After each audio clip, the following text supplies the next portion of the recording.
Okay, so I'll just try and keep it like as light as possible and chatty as possible, okay? So I haven't taught this in this way before, and I'm trying to find a simple way to talk about this subject to unificationists. Because it's such a complex topic. And you know, you can tell there's kind of a war going on, you know, in schools. There's a lot of parents who don't like what is being taught to their children. And a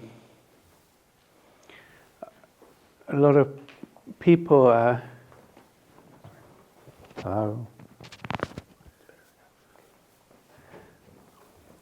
there's a lot of tension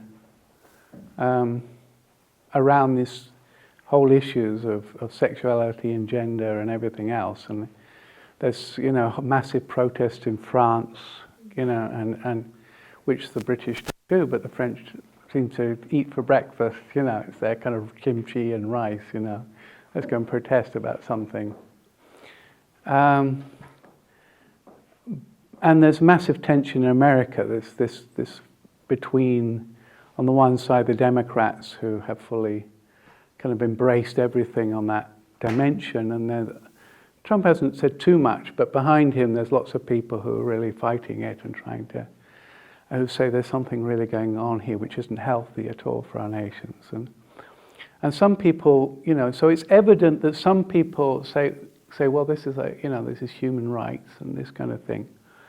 And there's some people who can look and see, and what they see is damage. They see damage. And those people who talk about human rights, they don't see damage. They just see the human right. There's equality, fairness, these kind of things. And then there's the people on the other side who said, no, look, this is just gonna make our societies less sustainable. It's going to damage our communities. There's more children going to get hurt, and our national debts will go even crazier. And so some people can see the damage. Some people see the demand for fairness and this kind of equality and tolerance.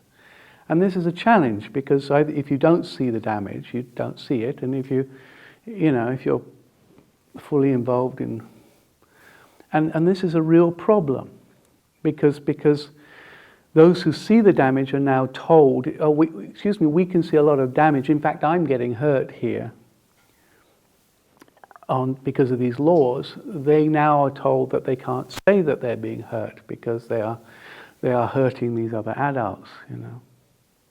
But they're not trying to hurt these adults. They're saying these laws are causing us to experience, or our children to experience, worse outcomes. And we don't like that law, which you can't pass a law which makes our children or our communities have worse outcomes. And so there's people who see the damage, and there's people who can't see the damage. But to say I see the damage and it hurting me and my family is now to be said, well, you're hurting these people over here. And that's complicated. Yeah? So I'm trying to find a simple way to explain what's happening based upon the three blessings. What this battle is really about. And I don't know if I've done a good job, so I apologize this evening. Yeah?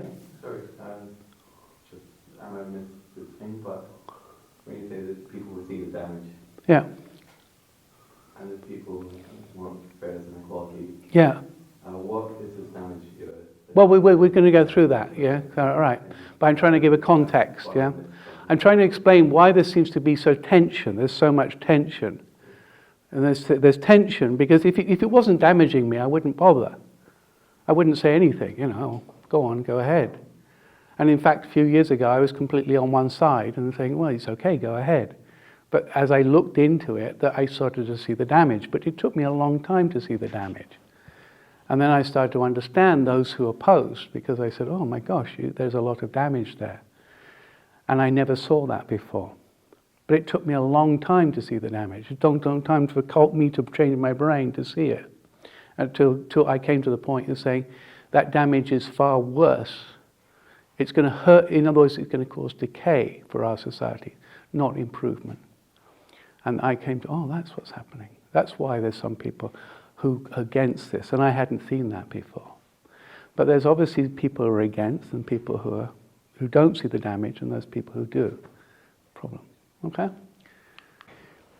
So, from my understanding of what the actual principle says, yeah, it says the biblical, is that human development happens through the child. Through lineage development. As unificationists, we look at our children and we say, hopefully they're a little bit better, than I am. They're a little bit more intelligent. They have better morals and values than I had when I was their age. They are more emotionally stable, maybe. They have better relationship skills. And because because based upon the fact that I tried to love my wife and we tried to give to the children, and then my parents, does it work on that? No, it doesn't, does it? Doesn't work on TV. So my parents tried to invest something, my extended family, my community, my church community tried to invest something into the children. The education system tried, the political system tried, and the media and charity, everybody got involved, and somehow, hopefully, based upon all that, the child is better, or more of a manifestation of God's love and goodness and cleverness and relationship. So that when they go out into the world, they make a better world because they're a better human being, better at being human. So we talk about 3 generations, this is the 3 generations, it will improve and the world will become better because of these wonderful children. And I look at the second gen and I get so many of those so much better than their parents. I barely scraped through university. I just got through it, and I struggle with my A-levels, and I look at my kids, firsts, and, I go, well, and they are better core values than I had, and they have, they et cetera, and they're just better people than I was at their age. And I have a hope that they go on and generate, their children will be better than them, and that's the pride you get. Yeah? I think William and Clive will agree that seeing your children have done okay, are doing okay, and getting into life, and it's like, oh, I've done my job. I did my job reasonably well, and my community helped me, So throughout Christian history, we hope that each child becomes a bit better, and we overcame slavery, and we overcame women's rights, and we overcame all these things which blocked us from being more of a temple of God, and we step by step became more manifestation of God's child, and God's love could come into our communities. Yeah. So the interest is in the child, because that's the future, that's the generation, that's the 5 primary interests. And the interest should be is how do we make our children more wholesome and better? That's the heart of the unificationist, from what I understand. Yeah. And the section on give and take action before the 3 blessings, it talks about the interaction between this men and women. It talks about this subject and object relationship or whatever it is. And when it's centered on God, it generates a force. And so because the husband and wife relationship is centered upon what the plan of creation is, through the child, the culture continues to exist. A culture which took generations to build continues to exist. The good in that culture will hopefully be maintained, and hopefully there's new development. You will take it to a new level, like you will look after the planet better than we did, for example. Yeah, So the hope is that you take what you say. Okay, we're still alive. We're still going as a culture. We've got some good things going, and how do we improve on it? Because we're better human beings than our parents were, we can look after the world better. And so we look at all the cultures around the world that existed up until recently, and they were all marriage family cultures. They were all marriage, whether polygamous or monogamous. They all were marriage family culture because it's centered on God. it generated the forces to keep the culture going. The culture could survive despite wars, despite famines, despite all kinds of things. And the marital family structure allowed God's blessings to continue to flow across the generations. So the British culture took generations to develop. Yeah? We were kind of left alone for hundreds of years, and we took time to develop. It took each child becoming a bit more clever or a bit more wealthier, or, you know. And slowly we built St. Paul's and London and learned to build cars, and, you know, it became more manifest. But it took generations. This is a very slow thing, yeah. But hopefully the child becomes more intelligent, better relationship skills, less traumatized. And when I really, really got into the data, I said, well, what's the root cause of this? For me, what's the really root cause of this? What is the root cause of this stability? What is it? The stableness which allows this to happen? The psychology of the child is fulfilled in knowing that the two people who created them love them. This is the central core. We talk about the parent-child relationship or the parents-child relationship being the central core of you know, the kind of universe. And it is this: the child is born wanting to know that the father and mother, the biological father and mother, love them. They're born. They want to know that, and we can't escape that reality. And that's so fundamental to being God's children, to know that you're loved by the two people. And we know this in all kinds of ways because of the research into children who lost their father, you know, through divorce, and the pain they suffer, or the children who are born through IVF, and many of them go around trying to find who their father was, you know, things like this. And they still want to know, you know, am I connected to this person who created me? And so for me, finally I get, oh, this is what it is. What happens is if this gets broken in any way, the child experiences we call it attachment trauma. It's an attachment trauma, and when that has an attachment trauma happen, then all kinds of risks enter the child's life. It's more likely to do all kinds of things to try and get that love, which it didn't get from its mother or father. It will do all kinds of things and most of them are damaging, you know. And so once this is broken, fractured, then the vertical trust and the love often get broken. They're less trusting. Yeah. Is it broken if it's non-biological parents? Yeah. Yeah, but it's already broken there. Yeah. So the data on adopted children is almost the same as children of divorce and children. In other words, they have higher risks of all kind of negative things. Yeah. It doesn't mean all of them. It just means a higher risk. Yeah. Okay. So it is this fracturing of this heart of the child that is the stability. It depends. So that's why polygamous relationships can sustain cultures, because the child still knows both its mother and father. Yeah. It still knows both its biological mother and father, even in polygamy. Yeah. So for me, this is when I look at all the data, you know, because I've looked on divorce and adoption and single parenting and everything else. Because what, you know, for example, you would say, a lot of people say, well, of course the single child of a single mother does worse because he doesn't have the financial resources.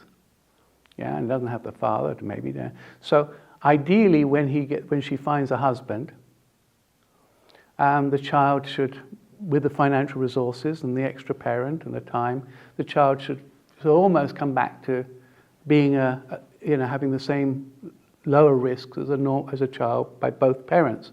But we don't see that. We don't see that. We see that the child doesn't, a lot of children don't recover. In fact, they get worse because they realize that their mother's never going to remarry their biological father. And that makes it really angry at their mother and angry at the the man that got in the way of the remarriage. So we see that the child is, how the psychology of the child is highly tuned to wanting to know that its mother and father love each other and want to. And I felt that even at my age, when one day, a few years ago, when my father was still alive, and he said something like, almost like, "You're not my son," And I was so deeply, it really hurt. I couldn't believe it. And I had to go and talk to my mum and say, "Mum, I'm really suffering here. Even at my age, at 60, I'm saying he doesn't love me, he hates my guts or something." She went to talk to him. "No, you misunderstood him, etc." But it was very painful. And I couldn't believe how painful it was. So I can imagine what it's like. I can't imagine what it's like to not have a, even though my father was in many ways kind of not really all there some ways, but he's still my father. And that's really important to me. And he gave me many good things, which is really important, and I honor that. So this, I found out, this is it. This is the core. And once you break that, then you end up with children who start to act in ways, more likely to act in ways which are fundamentally cause the culture to decay. And so I came to the conclusion that there's only one form of family structure, which is the post-biological, which can sustain a culture, which can develop a culture, because the psychology of the child has to be fulfilled. And if it's not fulfilled, then it's more likely to take drugs or get into crime or all kinds of other problems. And we see that all around us today. So I came to the conclusion, so the principle is right. It draws these three pictures. It says this has to be a mind and body and the three blessings, and then there's one family which God created, one type of family, which allows it to generate the forces for the continuation of a culture and existence of a culture. And it's just one family there. It's not other kinds of family. It's just one kind of family. Why is it only one kind of family? And you go, oh. And finally, I came to, that's what it is. It's the child. It's the child. We can't do anything about the child's psychology. There's nothing we can do about it. We can't change it. So, if Yasmin, if your father said to you, I don't like you anymore, go away, how would you feel? Would you say, okay, no, it's fine, Dad? Or you would feel devastated? Which one? Yeah, devastated. Yeah, to know that the person who created you doesn't love you. It's devastating. And it's really, really, and it's really problematic, and we can't escape this. And that's the problem. That's where we're designed. So when we get into this world of the cultural war, the state makes a legal right for some group of adults, other people have to get hurt. Somebody else gets hurt. When the state gets involved in the sexual issues, any of these sexual issues, and says, I will give you a right, then some other group of adults have to get hurt. And the way it works, it's worked over the last 50 years, is the child. Because the child can't complain. Yeah, so, and only adults can speak for the children, but then the state says, well, why are you being so nasty to those adults? But it's not that. You're trying to protect the children. So whenever the state creates a legal right for some kind of adults, the children, you have to see who gets hurt by that, and it's always the children. It's always the children. So we can take one of the very first laws, and it's not the first law, but it was embodied. The sexual culture war is a process whereby the well-being of the child over here, which is the focal point of history, it's like, how do I improve this child so human history can develop,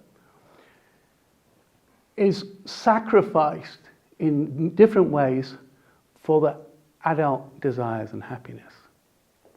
In other words, the state says the adult happiness is more important than child well-being. Adult desires are more important than child well-being. So the energy, the state proclaims mother's desires are more important than the child well-being. So the energy goes to the mother, so the adult, because they're a voting person, a person who can vote. The child can't vote. Mother goes to the energy. The father is kind of not asked. God disappears. And the politicians say, Mother, we allow you to kill your child. We allow you to terminate the life of your child. The child doesn't want to be terminated, for sure. It rebels. But if it's old enough. The energy, instead of saying we care about the child because it's the temple of God and his new life, the state, in this cultural war, the state says the adult is more important. Adult happiness is more important than the child well-being. Yeah. And in this diagram, if the father is gone. Well, no, he's just kicked out. He's not part of the decision. Okay. He's not asked. Mm-hmm. Under the law, he doesn't have to give his permission. But okay. The chart looks like as if the father is separated from the relationship, as in. Well, as far as I understand, the law doesn't ask him. That's what I'm only making that point. A married couple, well, if they're married, of course they can ask. Yeah, but in general, most people who have abortions are not married. Yeah. Okay. But what I'm saying is,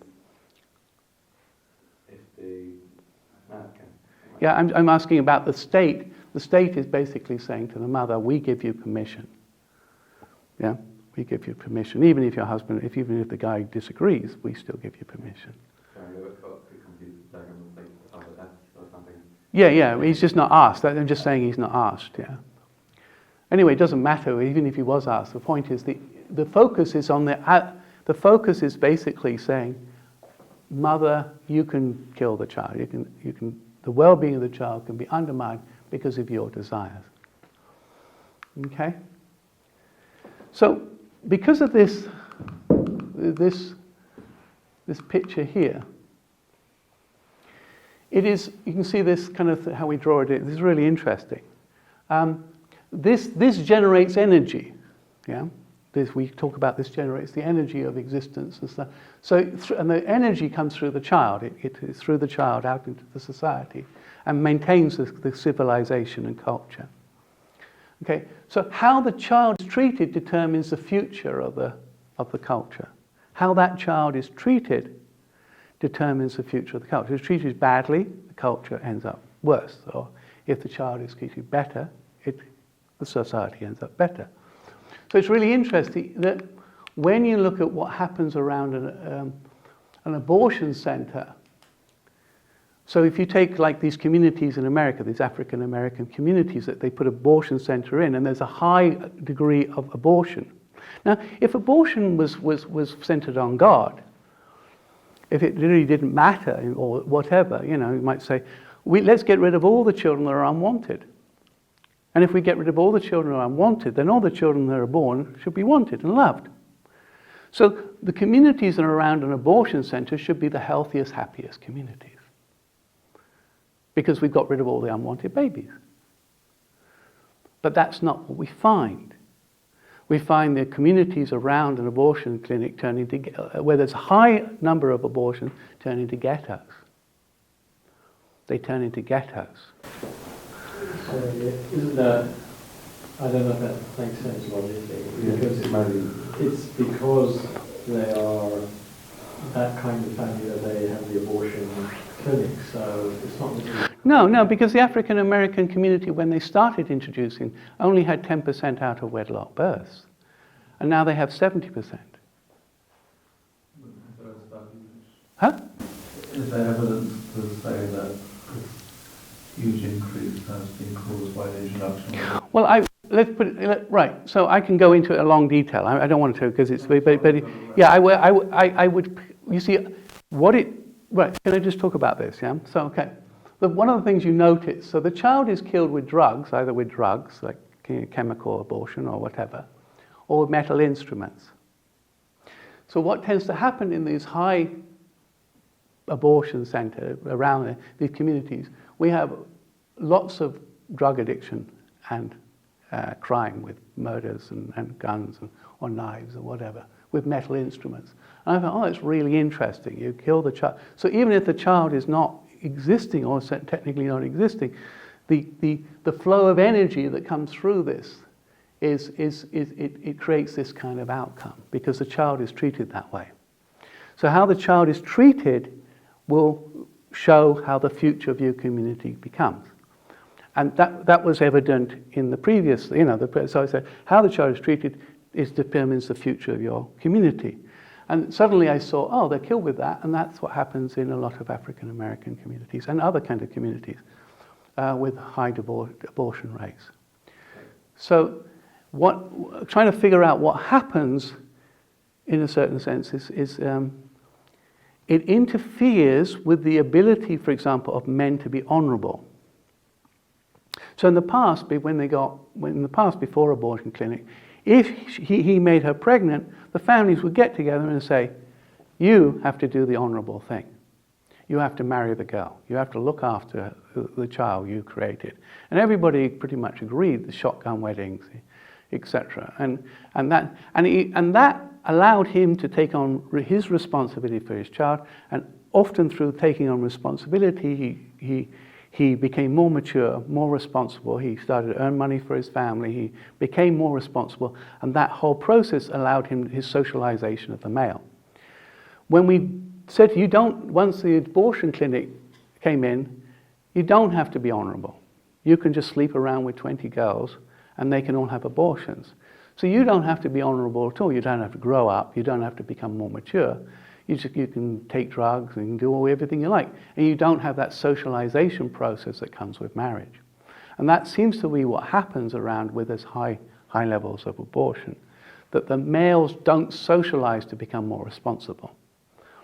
And because they don't socialize to become more responsible, then what happens is that the child is unwanted. The emotion is, I don't want you, child.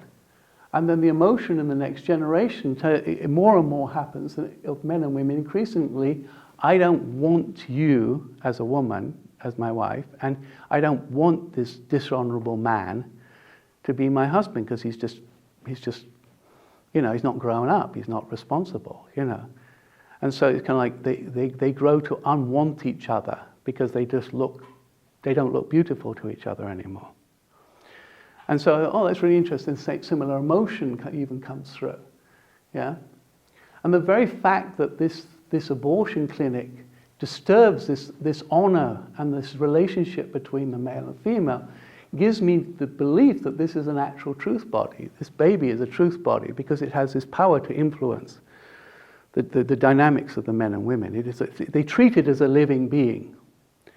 It's treated so the women have more depression and more, all kinds of other issues because of their abortions.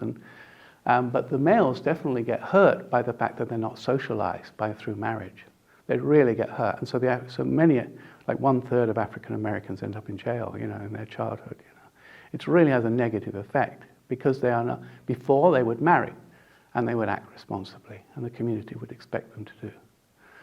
So it has a very negative effect. So we see how this caused decay. So all across the West now, we have them in England, we have large numbers of communities of single mothers. We never had this back in 60 years ago. And they're drawing enormous amount of debt is being created based upon them, and it's really affecting our debt of our nations. And we have prisons full of people and all kinds of things because of these kind of things.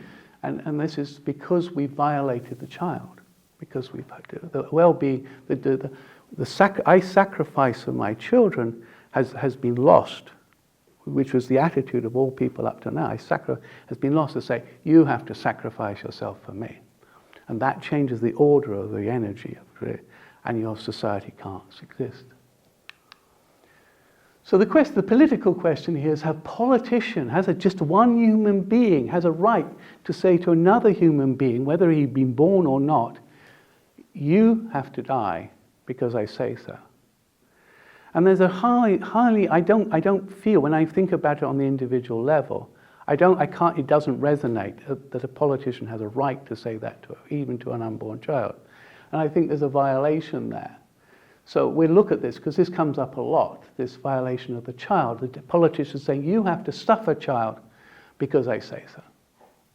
Because politicians, one human being say, And I think, the child is being violated. So we'll have a look. Okay, so we look at no-fault divorce. So the next law after abortion, which violated this natural, I sacrifice for the sake of the well-being of the children, was no-fault divorce or irretrievable breakdown. So we have this mother and father separate. The law comes in and says, I allow you to separate. I allow you to you made a promise to each other, but I'm going to get involved, and I'm going to allow one person to unbreak their promise to another person. Now, the other person might not want to keep that. They might want to keep that promise, but you made a promise to me. What on earth the law got to do with that promise? Yeah? If I make a promise to her, what on earth has the politician got to do with it? But anyway, they come in, and then they say, yeah, you can walk away.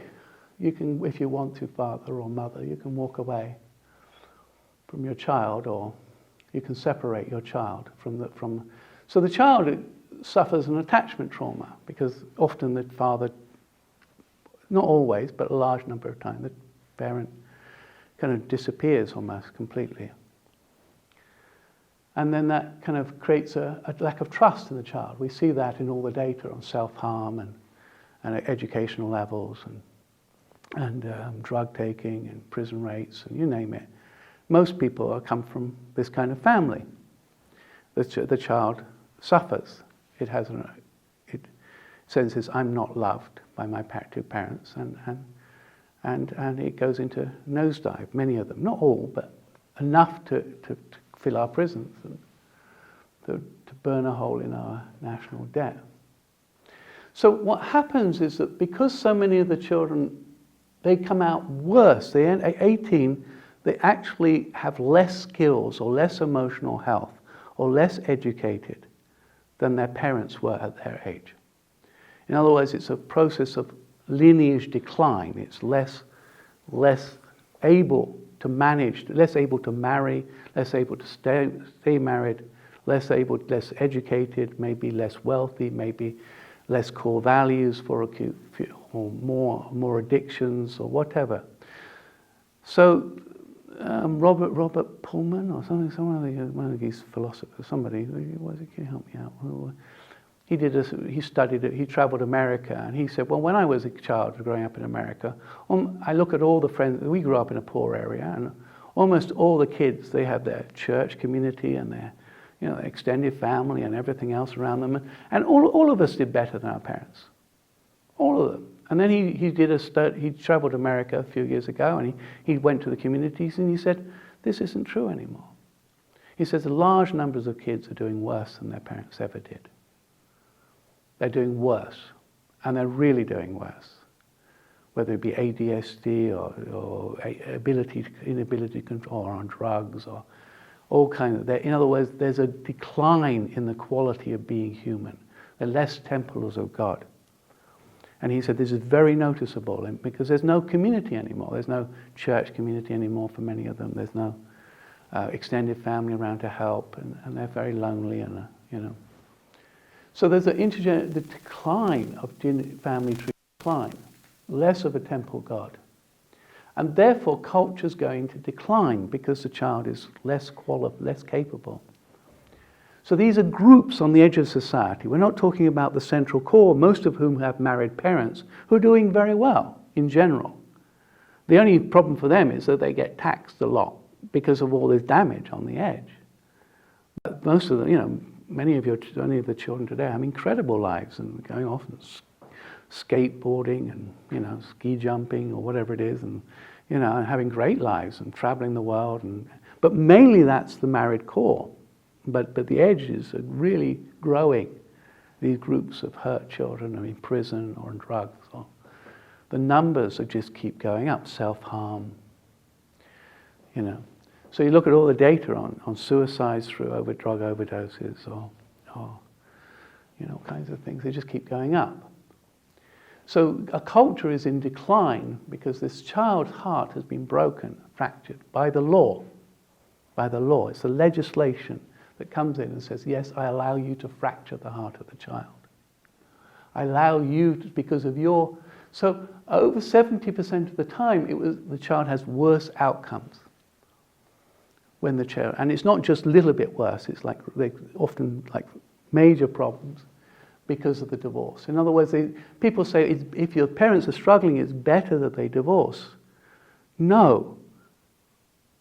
No, that's in general, unless it's like real serious abuse or, no, because the child loses so many other things. It loses two parents' love, it loses two parents' time, it loses the ability to extend with a lot of the extended family often gets cut off and separated, and it loses loads of other good things apart from just and often the parents are still conflicted even after divorce. They're still arguing away. And so the child has worse outcomes. It's a wrong law. What you really need is a law that comes in and says, we give you 2 years of free counselling and education and marriage enrichment and trauma therapy and whatever to see if you can save your marriage, to protect the heart of the child. Because we can raise you up to a higher level. But you just don't know how to love. That's your challenge. You've got to learn how to love. And when the child is protected, the child can have. Sometimes it just takes a few months and you can have the child happily with the rest of the parents the rest of their life, instead of attachment trauma, which may well affect their ability to marry and stay married. So divorce, the emotions often are like loneliness. The child feels lonely. The mother is extremely busy. The father's busy building his new life with his new girlfriend, probably. Often he feels lonely. There's anger, resentment, unloved. And so we see in society today, as we have now, married couples divorce, it's about 25% with children. But cohabiting parents are much higher. So we see an increase in people who feel lonely. There's a lot of anger. We see person-to-person violence keep going up. This is a very interesting one, despite other crimes going down in some ways. Unloved children, doing lots of addictions and to bury the pain of loss. So we see a lot of girls getting into alcohol. We never saw that in my, really, really drunk in my era. It's really quite bad in some places now. So we see all kinds of, hospital wards overloaded with all kinds of problems. Okay? So the question is, has one person a natural right to say to the child, I will allow one of your parents to walk away from you? And there's no natural right for one person to say, child, you have to suffer a worse life because I say so. The great politicians, say you have to suffer a worse life because I say so. There's no grounding for it in natural law to say that, but they say it anyway. Yeah? Does a politician have a right to say to you, you have to suffer a worse life because I say so? Just because he's a person? Does he? There's lots of people voicing that opinion. What? There's lots of people elected by people who voice that same opinion. Yeah. So there's a reason as well. Yeah, but often they don't. You see, the trouble is they often don't run on these platforms of divorce. But when they run on those platforms, they don't. When they run, they say, "I'm going to introduce divorce law." They don't talk about these things in election manifestos typically. And they get introduced, and the people going, "What's happening?" Of course, people don't understand. A lot of people don't understand what's happening, but the child, So then we get into this, because the politicians have got so used to saying, I can hurt you, child. And there's other laws between no-fault divorce and same-sex marriage, which had this same theme. I allow, because of adults' desires, we allow you to hurt, the fracture, the attachment of the child, which is the core of the whole issue, to separate you from your biological parent, one of your biological parents. And this is this fracturing which leads to this social decay. So by this time we're already used to, certain things, and the politicians say, well, we have to think about the adult feelings here. Their feelings, and they have a right to have their feelings acknowledged. But behind it all, which for some reason I never understood, they also get the right to buy children. they get the right to buy children. And I go, well, excuse me, do I want to be bought as a child? Has a politician any right to say to you have to be sold to somebody else? I mean, we got rid of that two centuries ago, in the era of slavery, But here we are in this present era saying we can buy this baby from its mother's womb. Oh, the child doesn't want to be. Of course, as a baby, it doesn't know. But when it gets to 10, it starts to realize, excuse me, what happened to my mum? My friend has a mum, and I don't have a mum. And then it quickly figures out that it was bought, and then it suffers an attachment trauma and realizes it was sold. How would you feel like if you knew it was sold? How would you feel? That someone just sold you, your mother sold you. You would feel awful.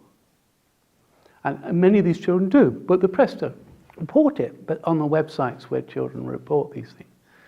And increasingly so, because it's increasingly modern. But they say, nobody asked us. So the politicians were more interested in the adult desires than in the child heart and their attachment to their biological mother and father, which would create. So the child automatically experiences an attachment trauma. And because of that, we see in that some data, which is really scant because the universities refuse to publish it, but we see that the children have higher rates of, they enter into this world of lineage decline. In other words, if you had a community solely of same-sex parents with children, it would decay quite quickly into chaos. Unlike a heterosexual marriage, which has sustained a civilization across generations, this wouldn't survive. It wouldn't survive because there's too many traumas within the attachment of the child. It would go quite quickly into drugs and yeah. I mean, I was just thinking about couples, man and woman. For example, you might have a situation where the woman can't have a baby. Yeah. And in that case, then adopting a child Yeah. is not seen as traumatic or as bad as you're saying. Well, no, for sure, helping it. Sorry, yeah. Making the jump between that and then having a homosexual relationship, they also see it as adopting a child in a way. So they see it in this similar way. Yeah, some homosexual, some same-sex couples, yeah, they do adopt children. But the vast majority go for either IVF, where they buy the sperm of the male, or they get a friend to donate it, or whatever, or they go for surrogacy. So a lot of countries are banning surrogacy because they see it as a violation of the woman. Most couples, male or female, they want to leave one of Yeah. biological parents. Yeah. There. That's right. Adopt it a lot less. That's right. And if there's a law, I guess, to do so, then. Right. So we have here the child who knows he's been kind of bought or sold, or whatever. He knows that he's been separated from a biological parent. He suffers an attachment trauma because he knows that everybody else has his natural, or a lot of people he should have his connection to his biological parent, and he's more likely to end up on antidepressants, drugs, etc., crime, and that's what the data shows. In other words, if you, as I said, if you have a community, it would decline very quickly. It's not stable. In other words, God can't work through that. It doesn't generate the forces necessary to sustain a culture. Yeah. So, because of the child, we have to look at the child here. Yeah. And it's not just the fact that for some reason the child gets, the state allows them to buy children, which, as I said, 2 centuries ago, I thought we gave up on that. But so has a politician a natural right to say to the child, I allow people to buy and sell you? There's no natural right there. I don't think they're claiming one, so I don't know. Well, they do, because they say you can go off and buy one. That's not based on natural rights. Well, I'm just saying, we gave up, we agreed that buying people and selling them a long time ago was not a healthy way to build a community. How people being bought and sold? Because they pay for the child out of its mother's womb. And surrogacy. Yeah. So it's paid for. It's not bought. It's bought. By law, you're only allowed to cover the costs of the surrogate. No. There's a surrogacy clinic, companies or whatever. They charge up to 40,000. I understand. In English law, it's against the law. Yeah, okay, within England, yeah, but a lot of people get surrogacy from abroad or kinds of other things, yeah? And they do that because they can't find somebody to have their own child in their own country, yeah? So when you read the data on this, we have, anyway, I don't want to go there. But the point is, we do have large companies now that offer for you can get your child from the mother's womb for about 40,000. The mother gets about 10 and the company gets 30. Okay, so there's a high profit motive there. And people pay it. Yeah? So it's not just the fact that the child is, but you see, when you introduce this same thing, there's other people that get hurt. I'm just saying there's other people, you can't just focus on those people's rights. You have to look at who gets hurt. Who gets hurt in this? So one of the other groups of people that gets hurt is another group of children, which is children in school. So for some reason, I don't know why, because if I thought, okay, same-sex, you want to teach same-sex, right? You teach it to children who want to know same-sex relationships. So if you've got 2% of kids who might have, tendency, okay, I teach it to 2%, and the other 98% who don't really want to know about it in some sense, that they want to get on with their heterosexual lives, and they just want to get on with that, and because it's the healthiest thing for them, they don't need this other stuff. But the state forces it upon them and says, you have to learn this stuff. Okay? And can you imagine doing that to adults? Can you imagine in a company training or whatever, you have to sit down and you have to watch gay sex because part of your company training? We would all violate. We would all feel utterly, We would feel utterly violated. As adults, we would feel violated. But the state says we can do it to children because they can't complain. Because they can't complain, just like they can't complain about being bought and sold, can't complain about being killed, can't complain that they're separated from their parents. They can't complain that they are being taught this stuff, which they don't want to be taught, many of them. So what happens then is that, because you look at the data, it's from the American data on children who get involved in same-sex sexual, some experiment, some try it out, and the data on these same sexes, there's more partner rape, there's more partner violence, there's more depression, there's more drugs, and children experiment with this lifestyle. They experiment with it because they think, oh, well, I'm going to be cool, I'm going to show how cool I am, and they experiment, they get involved and sucked into a world which they wouldn't have got sucked in if they hadn't been taught about it. So the data from Canada is very clear that the number of children experiencing this, and America, this recent study of thousands of kids in America shows that more children get sucked into that as it's taught in schools. And the data on it, they have more problems, diseases and everything else. So by forcing it on all children who would never actually want to by themselves go and study it, by forcing it, and we know if a company came along and says part of our LGBT training, you have to learn about gays, we would utterly rebel. But the kids can't rebel. And the parents can rebel and then they're told they're bigots. And it's utterly rubbish. It's garbage. The child has a right to their own sexuality and it doesn't have to be forced to be taught something else. So children suffer even worse outcomes because the government got involved with its lawmaking. Nothing to do with the gay thing. It's the laws that are made.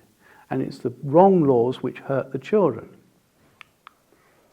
Okay, and then, so can a politician have a natural right to the child? I will force you to study same-sex sexualities just because, and you can't say no. Because that's what schools are saying now. I will force you to study this stuff and you can't say no. Does a person have a natural right to say, you have to study this and you can't say no? Of course they don't. But they still do it anyway. And beyond that, as kids are told that the law can do this, and the religion's saying, no, it's not a good idea, then they're told their religions are bigoted, but they're not. The religions are concerned about the well-being of the children. They're concerned about their children being protected. But the media and the law says, no, you're bigoted. So the children grow up saying, oh, my religious parents are bigoted. No, we don't like the law, which makes the children have worse outcomes. That's the problem. The law shouldn't be involved. And we don't want that. So religious communities decline. The children walk away from their faith. And that's what happens. And then, as William explained the other day, but once you redefine marriage to mean this is the place where the state validates adult desires, it redefines it. It means there's something different than it's always meant, which is this is the place where we look after the well-being of children. And if you're a heterosexual who creates biological children, you need to know this is the place where you look after the biological children because they want to know the love of their two parents. Yeah? So that's what marriage means. It's the place where you validate the heart of the child to know the love of two parents. But the status says, no, it's not. It's a place where adult desires are happiness. So we see in all the countries which introduce same-sex marriage, less heterosexuals marrying now. Because they say, well, it's not about the children anyway. It's all about adults. And I already have the adult desires. But no, it's always been, look, you got pregnant, get married to protect the child. It's to protect the child. That's what it's always been, the biological child. So more children end up in cohabiting, and fragile cohabiting is like 80% separation with children. So more children end up with the attachment bond, and more children end up self-harming and all kinds of things. So, does the politician have a natural right to say 98% of heterosexuals, you have no right to a word that specifically focuses on men and women bonding so as to protect the well-being of their biological child?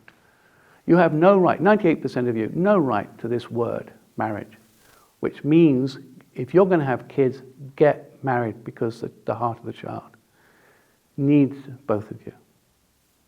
And they have no right to say that. No politician has the right to say 98% of population, you have no right to a word. But that's what they've done. They've overstepped their power. So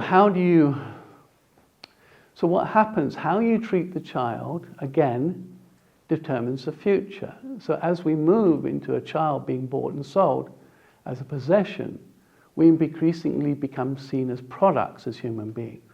So we've seen the rise of euthanasia. The buying of death, for example. Yeah. And now we're starting to see the buying of sexual modification of the body. And I imagine in about 10 years' time, you will get human beings who say, I want a vagina and a penis at the same time, please. And that's where we're going right now with this body modification. Not necessarily. Huh? Not necessarily. I don't know any transgender person that wants to.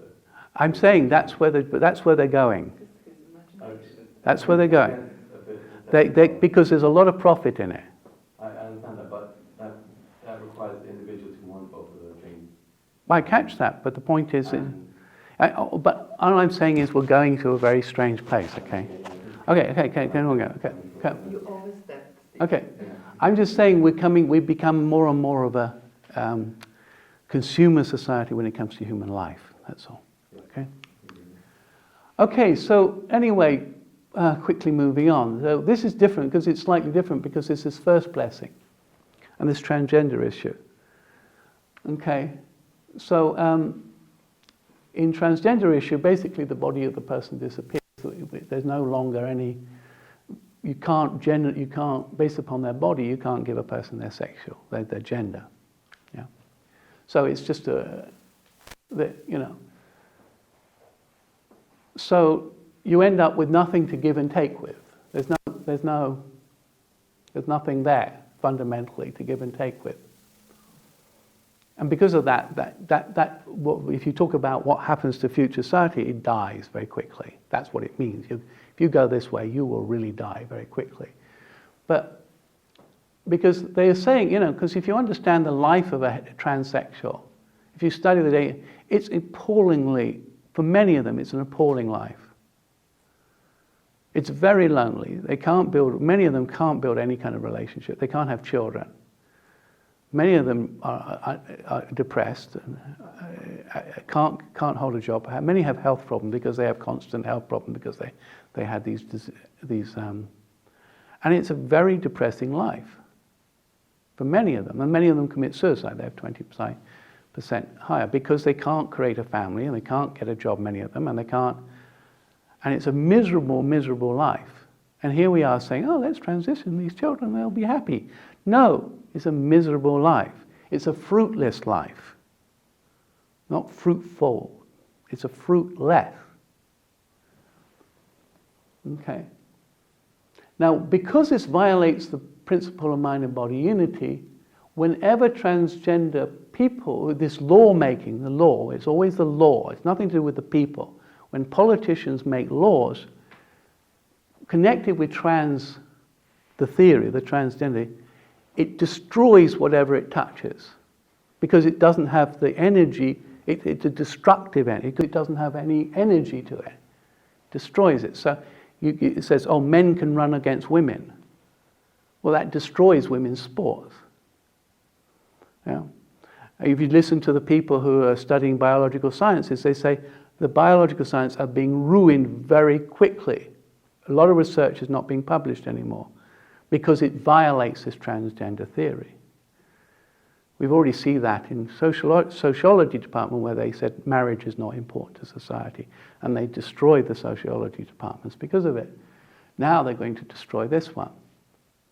We see girl guys, people leaving the girls leaving the girl guys because boys can go on it, and we see all kinds, everything it touches, it destroys. There isn't anything it can bond with naturally and feel at home with because it's not made of any kind of energy that we recognize as good. So it's highly problematic, this. When you make laws based upon this, it's the law.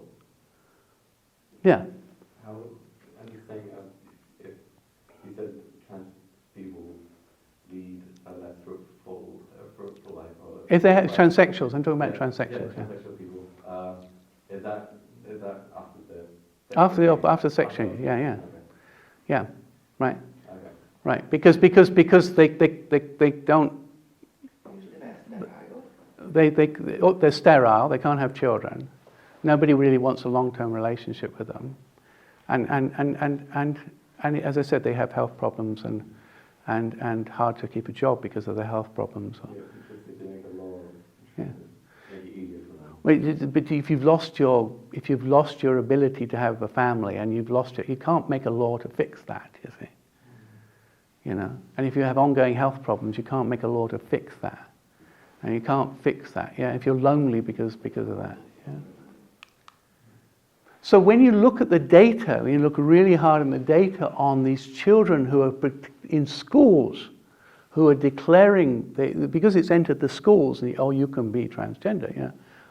We find a whole range of different groups of children misdiagnosing their psychological illness as being transgender.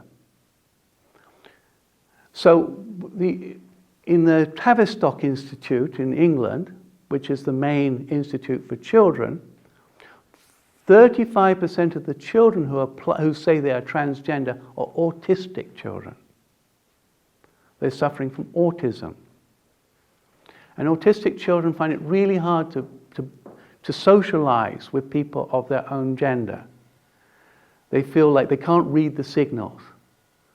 So many of these children find it easier to relate with the opposite sex. The boys find it hard to relate with the boys because they feel like teased. So they go off and the girls kind of like have compassion on them and say, yeah, we'll take care of you. And so they misreading, they think, I must be a girl because I get on better with girls. And it's the same the other way around. So 35% of the children that get to the Tavistock Institute for sex are autistic. A large percentage are raped children. They were raped. And they've come to the conclusion, either a boy and a girl, either or, that if I was the opposite sex, I would never be raped again. So they misdiagnose, they haven't thought through what they're doing. There's a lot of children with psychological disturbed parents, and there's a lot of children who didn't have both parents, so they're taking longer, they're just taking longer than the average child to understand what their natural gender is, because it's confused, because they didn't see what it means to be a male. They haven't seen it. They don't catch it. They only understand the male, female, and the male, there's a boy, and he's just only seen his mother at work, and he's trying to understand what it means to be a male.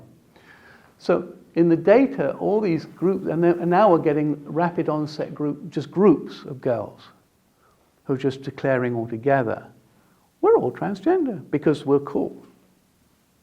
But nobody tells them about the miserable life of being a transsexual. Nobody tells them how terrible it is. They make it sound so cool. And if they knew the miserable life, they would never declare that. But nobody's telling them. Schools refuse to tell them. So the studies we have, was about 20 studies or so, which studied the children who were like confused gender. They misdiagnosed it and thought, maybe I'm the opposite gender. They had a psychological struggle, whatever it be, raped or autism or whatever. And they were young and they got confused. By the time they got to puberty, the studies showed that like 90%, 80 to 90% stopped being confused. They were clear that they weren't the opposite gender. If they were just left alone. They were just misdiagnosing their own trauma. Problems. So they stopped and they found the real cause for their problem as they matured. So this is what all the data coming in as. Yeah? But we're told that these children aren't allowed to have counselling now. Excuse me, Yeah. data is not available anymore. It used to be, yeah. What? No, this data is fully available. It's available. Yeah, so you can storage all the studies, yeah. So now the law says, no, you can't, because the fact that they've declared they are the opposite gender, it must be absolutely true, and therefore to try to counsel them means to kind of, how one say, conversion therapy. No, they're misdiagnosing their psychological struggle because they were hurt as children. And they think maybe, or they have autism, or whatever, they think because they get on better with the other sex, or they're running away from being raped again, or they didn't have a father, so they don't know what it means to be a man, so maybe it's easier to be a woman. They're just misdiagnosing their own psychological problem. And if they're left alone, they'll figure it out. But we now refuse to counsel them, and we refuse to leave them alone. We're now saying you have to be rushed off to have your sex change operation and the miserable life that follows. That's what we're doing. Okay? So in 2018, 2,000 children were sent. Some of them as young as 8, 7, were sent off to the Tavistock Institute. 1,000 were declined because they were so mentally unstable already. It was highly noticeable that they were really like, whoa. And the other 1,000 are on puberty blockers and sterilization and everything else. And quite a few staff have quit from the Tavistock Institute saying these children, many of them are still very mentally unstable and they're being pushed into this. And that was in the Times last week. They said, this is wrong. Okay? Because they're just misdiagnosing their own problem and no one's talking to them to help them find out why they're misdiagnosing, what the underlying problem is. They're not members of the opposite sex. They're just people who are confused because of their previous life history. Okay? But when you know this research, you can see it's another case of harming children to fulfill adult desires. The adults have an ideological push that says they must be born in the body of the wrong sex. No. These children, when you look at the data, are traumatized kids who didn't get the right start in life. So they're the most vulnerable children in society, and here we are, so you get in the data now, you get mothers who are saying, I've got a child who's autistic, and they just said she's a girl, she's a boy. And I know she's autistic, I know she's it before, she's never ever shown any signs of being a boy. But because of what she's read online and somebody's told her, she says, I'm a boy. With it. She just thinks she's been misled because she's autistic, And now that the social workers are coming in and saying, well, if you don't agree with her, we'll take your child away with you. So we have to agree that she'll go off to have her puberty blockers and her breast removed and everything else. All the while, as a parent, your child is just an autistic child that's confused. And these heartbreaking, after all the operations, they're dumped back with their parents, and the parents then have to deal with it. This child who is already psychologically hurt now has this body destroyed. And then they go off and they live on the streets, many of them, and they scrounge by and the politicians are happily living with their own families. Yes? Sorry, I don't really understand what you mean by the sense of puberty blockers. Well, because the state now in several countries, now says you have to fully agree with your child's assessment, and we're not going to offer the child counselling. So self-misdiagnosis, you have to agree to that, and otherwise we will take the child away from you. Yeah. So the parent has to just sign the papers or lose the child. Yeah, technically. And why would they sign the papers then? The child goes off and gets her breast removed and all these puberty blockers and everything else. Huh?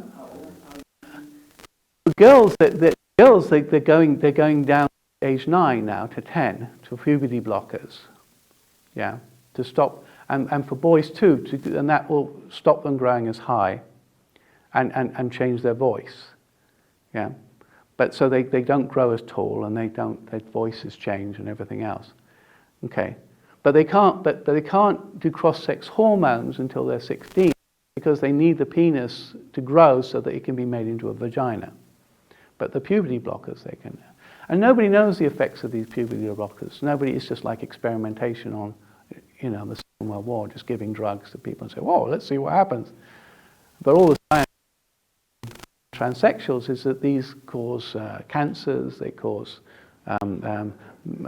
blood problems and clots and all kinds of physical problems. So you're giving these drugs to kids who don't know anything about what they're doing. They have no idea what they signed up to. Sterility, a life on drugs which will hurt them and harm them. They have no idea what they're signing. We know it as adults.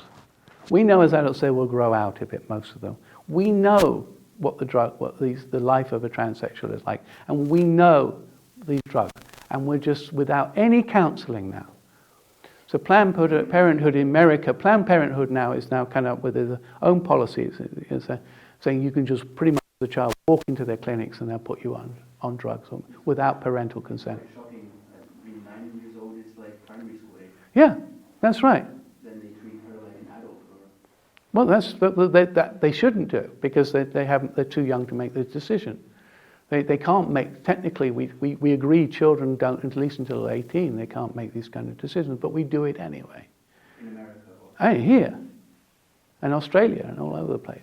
So, 2 years waiting list now. waiting list in England to Yeah. get the treatment Yeah. for transgender clinic. But a lot of, yeah, right. So basically, the energy has moved. So, okay, so has a politician a natural right to say to the child, because they're passing laws like this now, you have no right to have counselling so you can find out the root cause of your gender confusion so you can stop misdiagnosing your gender confusion. I tell you, you're gender confused, but you have no right to counselling to find out the root cause of that, because I'm a politician. No, there's no natural right to say that, but they do it anyway. Yeah. You must go and have destroying operation instead, which would destroy your life. Yeah. Okay. Okay. So what we have in today's world, we have a cultural war.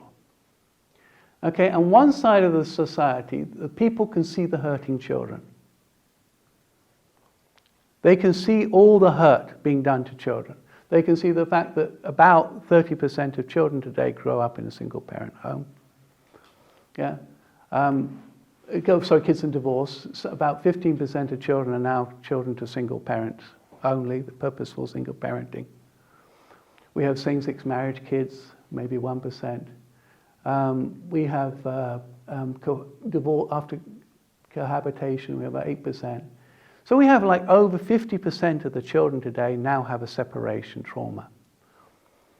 And our prisons are full, our drug problems are going out of control, our STD problem is going out of control, we almost have no drugs left to fix it. Our national debt dealing with all these problems is spiraling out of control. It's massive and it won't stop growing because it's unnatural what we're doing to hurt children for the sake of adult desires. Now, some people say you can't build a better world by hurting so many children, and they're absolutely right. And some people say media now and the education system, that's hate speech to adults. So basically, when you talk about saying we're promoting LGBT rights in schools, you're saying their right to for example, to separate a child from its biological parents. That's what you're teaching. Adults have a right to hurt children. That's what you're teaching. So anybody who says this is wrong is told they're hurting adults. So the whole of the culture war is those who see the damage done to children, those who see the national debts, the prisons, the problems involved. The homelessness is growing, just growing, because so many kids come from broken homes and they just walk out, you know. And it's an ongoing problem, and the root cause is the fact that the state keeps passing the laws that say you adults are allowed to, for your desires, you can hurt children. It's the wrong energy, it's the wrong way around. Parents sacrifice for the child. That's what the principle, that's how we got here, Christian teaching. And it's the wrong way around. And the problem is you can't say that anymore. You can't say this anymore. It's getting harder and harder to say this. And this is really worrying, that you can't say, I'm sorry, I really don't agree that you can separate a child from its biological parent. In whatever way that happens. Yeah. So, and kids are leaving the religion which teaches them you should sacrifice for your children, and they're joining the religion which says you can sacrifice children for the adults. That's what's happening. And we're dooming our cultures to decay. So, you know, it's okay, so that's what they're teaching. It's okay for adults to hurt children, the attachment trauma of children, that's okay to hurt it, even though it devastates the child's life. And by being tolerant of this, we will build a better society. And if you do agree with this, you're a nasty, intolerant person. And that's where we're at. And so the Christian religion says it's not okay to sacrifice a child of God for the sake of adults' desire. It's now taught as hate speech. Yeah? And those who teach it's okay to sacrifice the attachment bond of a child and destroy it is a healthier way to go. And that's where we're at in society today. And it's problematic, yeah. So we have this biblical view, which my wife and I, we try to grow our best ability, and we try to give our best. It wasn't our absolute best, but we tried the best in some sense to try to give our children the best we could give them, so that they could have be better people than we are. And we were willing to sacrifice whatever we had to sacrifice to do that. Sometimes we were sacrificing our own happiness because it was just really hard to keep going sometimes. But we did it because we knew the children would suffer if we walked away from each other. They would have far worse lives. Okay? And therefore we didn't do it. And we got through it. And now I love her so much. And I'm so glad we stayed together. And most marriages can say the same if they stay together, I think. And the children are happier because we're still together. For sure. And that's the religious tradition of the unificationism, and that's what the Christian tradition teaches, and that's why we built Europe. And as soon as we lose it, where we say you can sacrifice a child for adult happiness, it reverses an order of creation. It's not how God comes down. And you end up with a dead civilization. And the Muslims come in, and they're teaching you sacrifice for the sake of the child. That's what they teach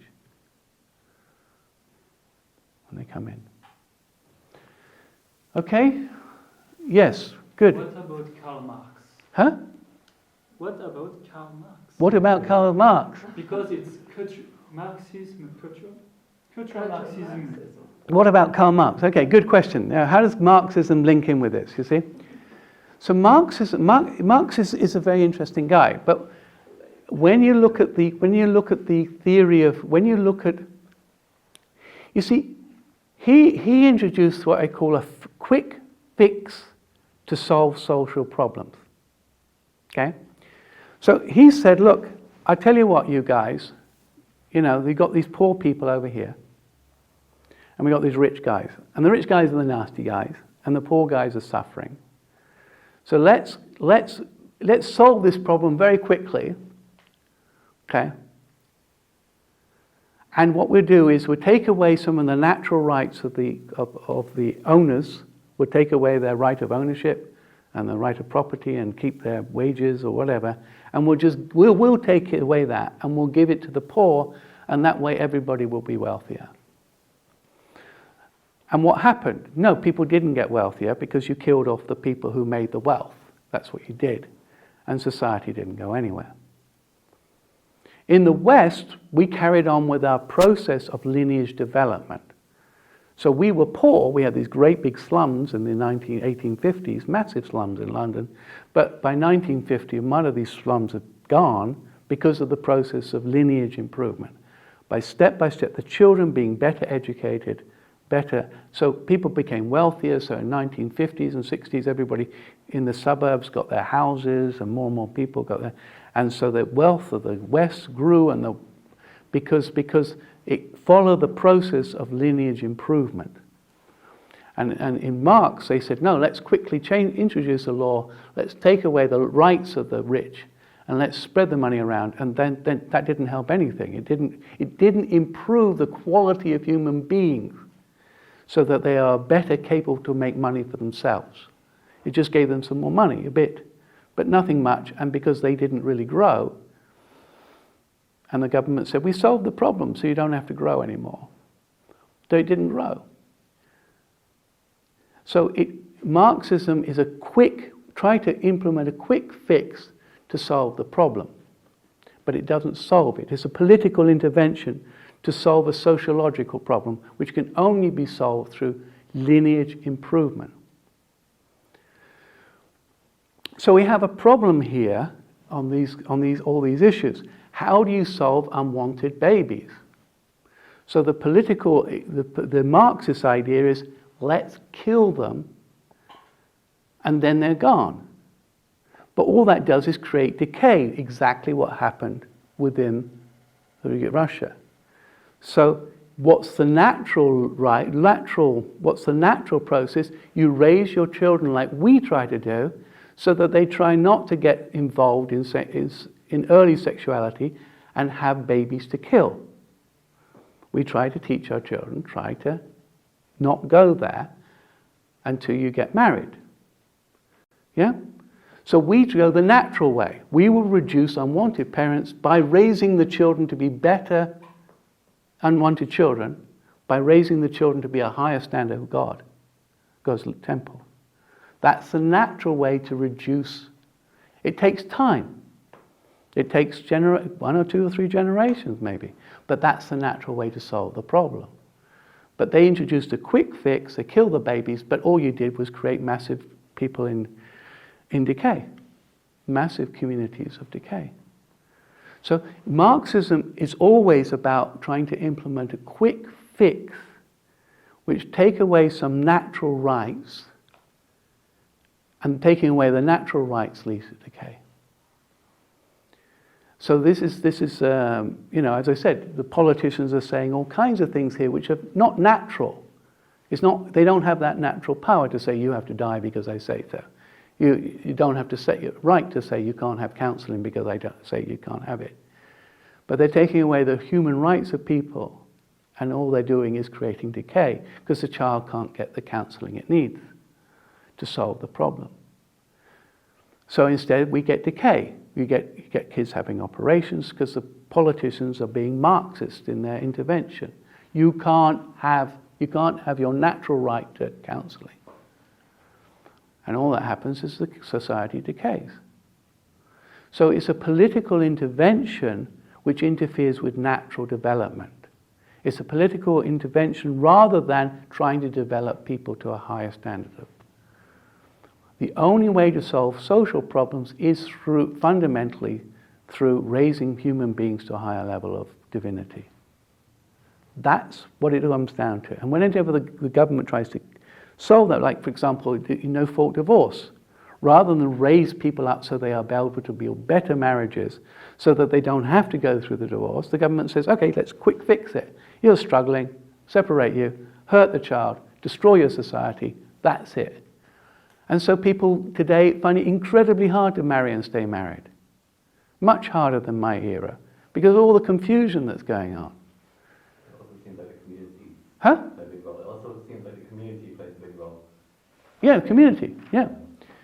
And so that's a quick fix. So the no-fault divorce is a quick fix of the Marxian kind. It interferes with saying, how do we raise people up to a higher standard of divinity so they're more able to marry and stay married? It's all about introducing political quick fix rather than developmental, educational, counselling, you name it. Also, when you were talking about the ADHD Yeah. counselling and Yeah, stuff like that, I actually have a transgender housemate yeah, who, for example, is exactly the same situation yeah, where he isn't able to socialise with guys so well right, and what time with girls. right. And started painting his nails and being more accepted by them. There you go. And, Yeah, yeah, and it does have like all as well. Yeah. So yeah. actually- They just find it easier to relate with the opposite sex. Yeah, yeah, yeah. And it's a tragedy, and that's. So all this stuff about I'm born in the wrong body, these children are not like that. These children have psychological issues, most of them, and they're really struggling. Transgenerational trauma. Yeah, they might have transgenerational traumas there from one generation. Okay. So do you understand why it's called cultural Marxism? Because it's this political intervention to try to solve a problem. I understood your understanding of Karl Marx. Good, thank you. Okay. Okay. Any other questions? I know your time is late. Any other questions? Yeah. Okay. But as I said, when I started this journey, I was on the side of marriage even though I know the principle and I've studied it for years and taught marriage, I was on the side. And I didn't catch the damage done to the children. I didn't see that. And here we are saying, yes, it's okay to create that attachment problem with children. And we can't do that. We're not allowed to. Can't say to a child, you have no right to be with both biological parents. That's it. Okay? So thank you so much for being patient with my overtime and everything else. I hoped it helped you understand something. Do you think it helped you at all? No? What will William say tomorrow? Two times. I didn't have a great reflection on it, so Mm. Yeah. We're really caught because this child wants to know the love of both parents, and that's what it's built upon, everything, our societies. And we break that and we crumble. What do you think about our tradition of gift children? What? Gift children.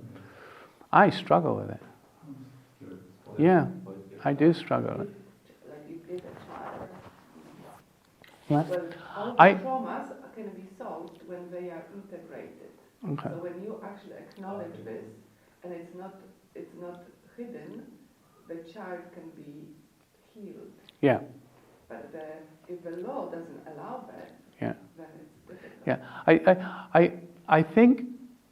I think if the couples are really good friends and they're close by each other, I can kind of cope with that. But I always see that whenever we allow one thing, it's like this euthanasia.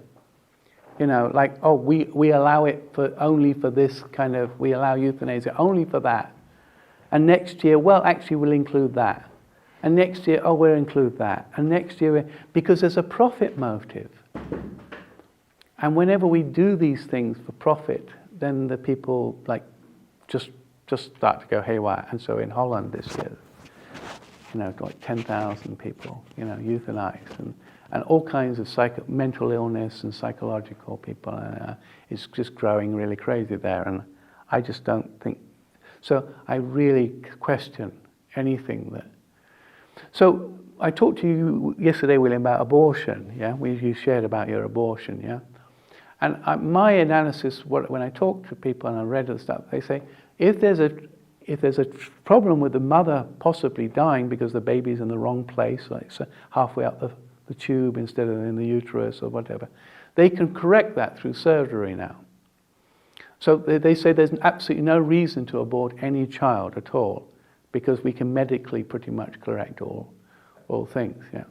So I don't know if that's true or not. I just think that you had some.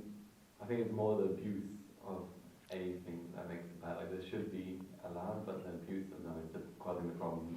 Yeah, that's the problem because once you allow that, but once we open the slippery slope, we typically go down abusing it more and more, and that we always do that as human beings, and that's the problem. And we don't ever stop. But there is one point. You know. Principle, the responsibility. Yeah. If there is a portion of responsibility that should be respected, as long as the people involved can take that responsibility. Because it's also the father is responsible and the mother. Equally. Okay. If it's in the wrong position and the mother and it can't be corrected. Well, I don't know. A lot of them can be. A lot of these. The point is that in the past we couldn't solve a lot of these problems because of operators. I'm just saying. How do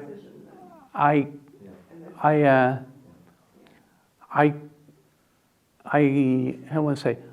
Having studied a lot of this stuff, I see that every time we get involved with some kind of technological intervention into natural processes, the society weakens the generation after. It causes more problems than it. So every time we introduce this, you know, whatever we introduce, whether these operations or these drugs or whatever else, and it interferes with natural laws, and we just suffer from them. And I think all of us can imagine a time when, if we carry on down with this genetic modification process and this IVF and this genetic modification, that we could end up in serious problems because we're making some serious errors in this genetic modification process. And I believe that creates far more possible damage for future generations than benefits. So I just see warning signs every time we get involved with this stuff. And I think if we stay as natural as we can be, and God looked after us for generations, and I think when it comes to this sexual issue, we should stay out of it. So anyway, that's my personal opinion. Okay? So thank you. Okay? Okay, thank you very much. Okay? Just